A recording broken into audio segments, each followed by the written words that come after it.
So my name is Sansara Taylor. I want to welcome you guys here. 4 days ago, George Bush gave a speech throwing down the gauntlet, saying 20,000 more troops will be deployed into this illegal war in Iraq. Right after people went to the polls and tried to express their opposition to it. We feel like this is just an incredible opportunity we have here together this weekend. People working in the media, people out creating public opinion. We have to respond to this, and we have to actually change the way the response is happening in this country.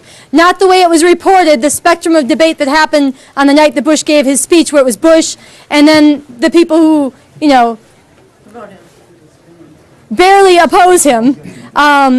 We need different voices out there. So we're going to have a panel tonight, this afternoon. And again, tonight, if you like this, tell people there's another panel from 6:30 to 7:30, same topic. And really, everybody from here needs to be on a mission to go out and change the terms of discussion about this war, about this president, and about where this whole trajectory is going. So without further ado, thank you. I want to introduce John Nichols. He is one of the organizers of this conference. He's with the Nation Institute, and he just did a wonderful book called The Genius of Impeachment. There we go. Probably tells you something about where I'm at. Do I need the microphone or not? Yes. Right? Okay. All right. All right. I got it. Does everybody? What's that? Can everybody hear this? So well. Amplify, but oh, we're just using it. We got it present for taping, and that's great. But so obviously I don't need the microphone because I got to yell to y'all. Can you hear back there? Yeah. All right. Well, thank you so much for being here. Can I hear the anti-war movement? Certainly doesn't happen on television very often, does it? Let me tell you my favorite story about media coverage of the war. I live in Wisconsin, and we realize not much happens in Wisconsin. And so on a Friday night in Wisconsin, what we do is we go home. Please come on in, folks, there's room. What we do in Wisconsin is we go home and have a little pizza and watch television. It's not like Memphis, Tennessee or something like that. We have a big problem with you guys. You keep going out for ribs and not coming to the evening events. So, but on the Friday before the war, or the Friday after the war in Iraq began, my wife and I were at home in Madison, Wisconsin, and we decided to turn the TV on. And we thought we better go to a legitimate news source. So we went to CNN. Hey, look, I didn't say Wisconsinites were bright. So we went to CNN, and we tuned in Anderson Cooper. Now, you guys all know Anderson Cooper, right? You know, he's like the cute one, the handsome one. But he wasn't on that night. The serious guy, Aaron Brown, was on.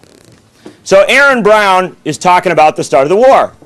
And you always know when an anchor is going to tell you something really important, right? Because he touches his ear. Right? And he goes, okay, all right. Right? Sounded Carol Burnett, but she was doing something useful. But anyway, so he touches his ear. And then Aaron Brown said, you know, I gotta talk, we're going to put something on here in a second that's going to trouble a lot of people. It's going to cause some of you to be very upset. So we want to tell you in advance. But we here at CNN, our Sirius News Network, couldn't make this stuff up. We here are a Sirius News Network, and we want to show you these images because we want to show you the whole story. But we realize some people are going to be very offended by these images. And then Brown took his glasses off. You know, it was really serious. Right, and he said, now, we don't necessarily agree with what you're going to see, but we do feel, as journalists, you have a right to see this. And then they went to a live helicopter shot of an a peaceful anti-war demonstration in downtown Chicago. And they were in the streets with signs.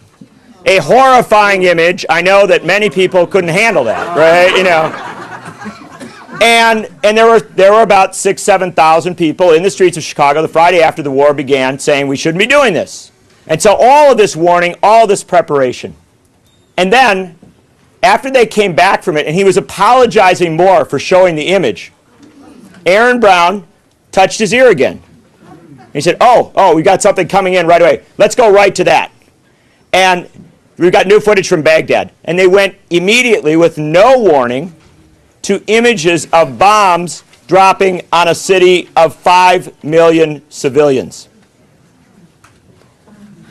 If the alien arrived, and the alien would come to Wisconsin, if the alien arrived, we would, of course, say, hey, it's Friday night, come over to our house for some pizza. And we'd get some beer and stuff. Like we'd sit around, turn the TV on, and the alien would watch those images, right?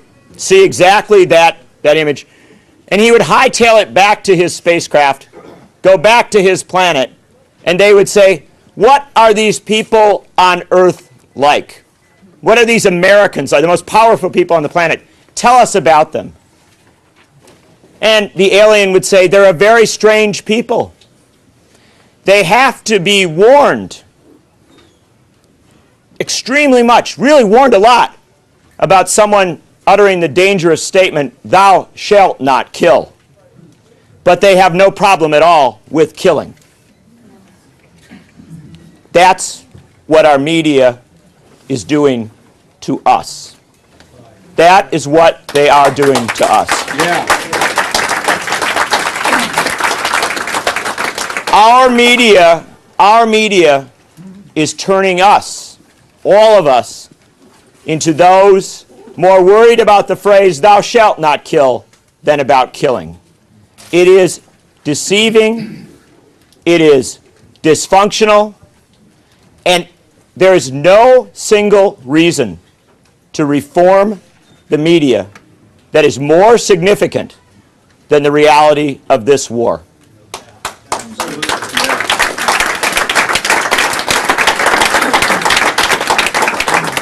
Now, you have a wonderful panel here of terrific people who are going to give you a lot of different perspectives. I want to give you just one perspective before I depart, and that is this. There would not be a media reform movement if it wasn't for the war in Iraq.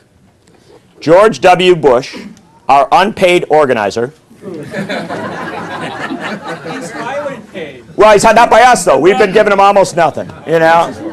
Now remember, just as we say that no one was better at organizing immigrant rights activists than James Sensenbrenner, no one is better at organizing the anti-war movement than George W. Bush. But in the run-up to the war in Iraq, remember this schedule. Remember this schedule. The run-up to the war in Iraq occurred in January, February, March of 2003. Fairness and accuracy in reporting has detailed that each week as we got closer to the start of the war, the number of anti-war voices decreased on the media. More people than ever before, millions around the world, come out February 15th. It's not a story in America. The rest of the world, you know, Mexican television, Mexican commercial television stations did one-hour documentaries the Sunday after the anti-war demonstration on the anti-war demonstrations. They had films of them on Mexican TV, on mainstream Mexican TV. The whole world watched. Our media didn't. We kept decreasing the anti-war voices. Many of you were those anti-war voices. And you were out there and you got more and more frustrated with the media, more and more angry. And the war began and you had nowhere to turn your energy. And it happened, thank God. Let us thank the Lord for Michael Powell. Because Michael Powell scheduled the FCC rule changes to allow dramatic further concentration of media ownership 2 months after the war began. We had all of these anti-war activists furious, not merely at the president, but at the media. Remember what Bernie Sanders said this morning, the media is every bit as responsible for this war, in fact, more responsible than George Bush. But those anti-war activists had to put their energy somewhere. Medea Benjamin from Code Pink called us, said, what should we do? We said, you know, look, we got this FCC thing. Well, she said, okay, we're going to go out and picket at some stations, and we're going to send some emails. MoveOn.org calls up and says, what can we do? We said, well, you know, we got this. They sent emails out. All of these groups got on board, and the reason that we had 3 million people communicate with the FCC and Congress to say no to big media, the most powerful outpouring in history of anti-consolidation and conglomeration sentiment in this country. The reason that occurred was because the anti-war movement turned its energy toward media reform. You can applaud that. It would not have happened without you. Now, what I will leave you with is this. Bernie Sanders is right. Our media is responsible for the war that we are in. But our media won't get us out of that war. You, the people in this room, will do it. Your energy and your force must be directed at George Bush, as folks here will tell you, but it must also be directed at the media. You have a right, you have a responsibility to demand that media coverage of this president and this war change. And if it does not change, then you have a right and a responsibility to say, get out of the way. We're going to create a better media system than the one that put us in this war. Thank you very much for being here. I really appreciate it.